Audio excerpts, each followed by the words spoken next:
పోయిన నెలలో మున్సిపల్ సమావేశం నిర్వహించడం జరిగిందో దాంట్లో ఎజెండాలతో పాటు కోఆప్షన్ ఎన్నిక కూడా జరగడం జరిగింది.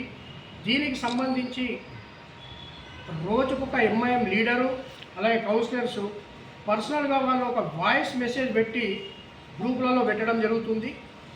మరి నేను ఎంఐఎం పట్టణ అధ్యక్షుడు అలాగే vice chairman municipal vice chairman అయినటువంటి ఇలియాస్ గారిని ఒకటే అడుగుతున్నాను, అది మీ పార్టీ స్టాండా లేకుంటే వాళ్ళ వ్యక్తిగతమా?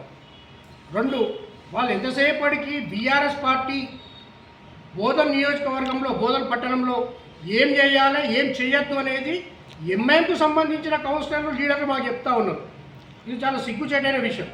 ఎందుకంటే ఎంఐఎం స్టాండ్ ఎంఐఎంకు ఉంటుంది, బీఆర్ఎస్ పార్టీ యొక్క స్టాండ్ బీఆర్ఎస్ పార్టీకి ఉంటుంది. అలాగే బీఆర్ఎస్ పార్టీ బోధన్ నియోజకవర్గ ఇన్ఛార్జ్ స్థానిక మాజీ ఎమ్మెల్యే షకీల్ అమీర్ గారి గురించి అలాగే వాళ్ళ కొడుకు గురించి కూడా వీళ్ళు తప్పుడు ప్రచారం చేస్తూ ఉన్నారు. ఇది కరెక్ట్ పద్ధతి కాదు. మీరు మా లీడర్ అయినటువంటి షకీల్ అమీర్ గారి వ్యక్తిగత విషయాలు అలాగే కుటుంబం జోలికి మీరు కూడా వస్తే మాకు కూడా మాట్లాడడానికి చాలా విషయాలు ఉంటాయి. మీకు కూడా ఎమ్మెల్యేలు ఉన్నారు, ఎంపీలు ఉన్నారు. ఇక ముందు జాగ్రత్త. మీరు ఒక్కవేళ మా సైడ్ చూపిస్తే 4 వేలు మీ సైడ్ చూస్తే అని కూడా ఈ సందర్భంగా నేను హెచ్చరిస్తూ ఉన్నాను. అలాగే మొన్న జరిగినటువంటి మున్సిపల్ సమావేశంలో మా బీఆర్ఎస్ పార్టీ 5 కౌన్సిలర్లు కూడా సమావేశానికి హాజరు కావడం జరిగింది. అలాగే కోఆప్షన్ ఎన్నికలో ఎవ్వరికి కూడా ఓటేయకుండా సైలెంట్ కూర్చోవడం జరిగింది. దాని తర్వాత ఆ సమావేశానికి వచ్చినటువంటి మన బోధన్ స్థానిక ఎమ్మెల్యే ప్రభుత్వ సలహాదారుడు సుదర్శన్ రెడ్డి గారికి మా బీఆర్ఎస్ పార్టీ కౌన్సిలర్ యొక్క వార్డు సమస్యలు, రోడ్లు, డ్రైన్లు, వాటికి సంబంధించిన సమస్యలు వారికి చెప్పి దానికి వెంటనే నిధులు ఇవ్వాలని కూడా వారిని కోరడం జరిగింది. దీనికి సంబంధించి ఎంఐఎం కౌన్సిలర్స్ బయట పెద్ద రాద్ధాంతం చేస్తున్నారు. మేము బైకాట్ చేసినాం కాబట్టి మీరు కూడా బైకాట్ చేయాలని. వాళ్ళు 3 నెలల నుంచి ఏదైతే సమావేశం నిర్వహించట్లేదు మున్సిపల్ సమావేశం అని వీరు ఒక నిరసన కార్యక్రమాన్ని బయట చేయడం జరిగింది. దాని తర్వాత ఇలా కౌన్సిల్ సమావేశం అయితే కౌన్సిల్ సమావేశంలోకి వచ్చి వాళ్ళ వార్డులలో వాళ్ళని గెలిపించిన ప్రజల యొక్క సమస్యలు చెప్పాల్సింది పోయి వాళ్ళ వ్యక్తిగతంగా జరిగినటువంటి ఇబ్బందులని దృష్టిలో పెట్టుకొని వాళ్ళు సమావేశాన్ని బైకాట్ చేయడమే కాకుండా వారు మమ్మల్ని క్వశ్చన్ చేస్తూ ఉన్నారు. మీరు కనుక మీ సమావేశానికి పోకుంటే కోఆప్షన్ ఎన్నికనే జరిగేది కాదని. నేను కూడా సూటిగా ఎంఐఎం వాళ్ళని ఒకటే కోరుతున్నా, అసలు మీరు మున్సిపల్ చైర్మన్ ఎన్నికప్పుడు మీ స్వార్థ రాజకీయాల కోసం వైస్ చైర్మన్ తీసుకొని మీరు చైర్మన్ ఎన్నికల్లో కాంగ్రెస్ పార్టీకి మీరు ఓటు వేయనట్లయితే ఆ సమావేశాన్ని మీరు బహిష్కరించినట్లయితే అసలు మున్సిపల్ చైర్మన్ ఎన్నికనే జరిగేది కాదు కదా. మేము కూడా మిమ్మల్ని సూటిగా అడుగుతున్నాం అదే విషయం.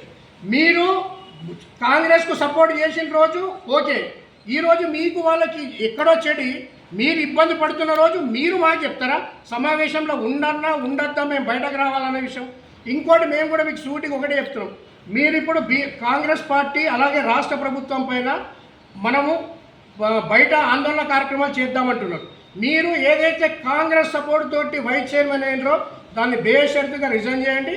చేస్తే అందరం కలిసి ఖచ్చితంగా బోధన్ మున్సిపల్ ప్రజల తరఫున మీతో పాటు ఎలాంటి ఆందోళన కార్యక్రమంలోనన్నా పాల్గొనడానికి మేము సిద్ధంగా ఉన్నాం.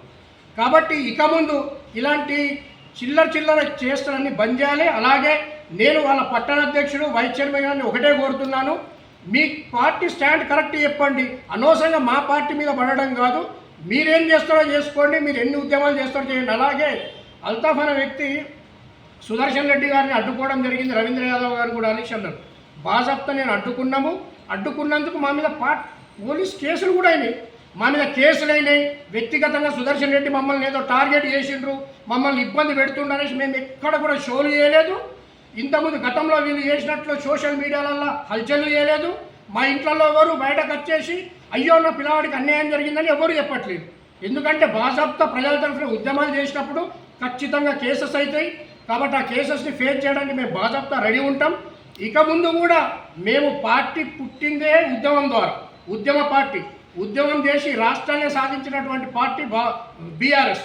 అలాంటి బీఆర్ఎస్ పార్టీ రేపు రాబోయే రోజులలో ఈరోజు మేము బాజాప్తా సుదర్శన్ రెడ్డి గారు రిక్వెస్ట్ చేసాం పెద్ద ఎత్తున ఫండ్స్ మా వార్డులో రావాలని. ఒకవేళ మా వార్డులలో బీఆర్ఎస్ పార్టీ వార్డులలో ఒకవేళ ఫండ్స్ రాకుంటే మమ్మల్ని నమ్మి మా పార్టీ కౌన్సిలర్ని గెలిపించినటువంటి ప్రజల తరఫున బాజాప్తా ఈ రాష్ట్ర ప్రభుత్వానికి ప్లస్ సుదర్శన్ రెడ్డి గారిని ఖచ్చితంగా క్వశ్చన్ చేస్తాం. ఇలాంటి ఆందోళన కార్యక్రమం నిర్వహించడానికి కూడా ఎక్కడ తగ్గేది లేదు, భయపడేది లేదు. కానీ దీనికోసం మాకు ఎంఐఎంలో ఇంకో పార్టీలో పర్మిషన్ అవసరం లేదు. కాబట్టి ఇక ముందైనా మనం బాజాప్తా అందరం కూడా ప్రజల తరఫున కొట్లాడాలని ఇట్లా వ్యక్తిగతంగా వీడియోస్ పెట్టుకుంటా అనవసరంగా బోధన యొక్క సిస్టమ్ని చెడగొట్టద్దని మరొక్కసారి వాళ్ళకి ఈ సందర్భంగా హెచ్చరిస్తూ జై తెలంగాణ. జై